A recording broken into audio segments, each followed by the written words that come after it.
টাটকা টাটকা হাঁসের মাংস আপনারা খেয়ে যান। মানে টাটকা টাটকা হাঁসের মাংস। টাটকা টাটকা হাঁসের মাংস। প্লেট কত করে দিছিলেন বলেন না একটু? 300।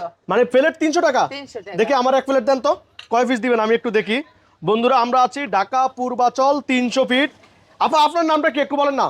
আমার নাম তাসলিমা। আপনার নাম তাসলিমা? হ্যাঁ। আচ্ছা, এখন 300 টাকার কয় পিস দিবেন একটু বলেন না? আমি 5 6 7 পিসও দিয়ে লাই। কি কোন আহে, মানে সবাই দেয় 5 পিস, আপনি কেন 7 পিস দিবেন? আমি সব সময় আমি মানুষের কমায় কোনো সময় দিই না না, আপনার আপনার হাঁসের ভিতরে অবশ্যই কোনো কারণ আছে। কারণ এটা কি দেশি হাঁস? দেশি হাঁস। এদিকে তাকান, এটা দেশি হাঁস। দেশি হাঁস। কয় পিস দিছেন?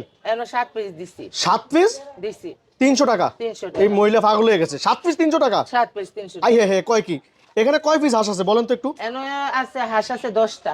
10টা হাঁস। হ্যাঁ তার ভিতরে এখানে 7 পিস দিছেন হ্যাঁ 300 টাকা। 300 টাকা। সবাই দিতেছে 5 পিস, আপনি কেন 7 কি আমার কম? এত লাভের দরকার নাই। মানে লাভ ওই জায়গার মধ্যে দুই মানুষ খাইতে যায়, কিন্তু যে মানুষ চিনে না কোন আচ্ছা। জায়গার মধ্যে। আপনার নামটা আরেকবার বলেন। আমার নাম তাসলিমা। আর এই আর 13 বছর ধরে দোকানদারি করতেছি। 99 জনের ঢাকা সিটির ভিতরে আমরা চিনবো, আপনি ভাইরাল করলো।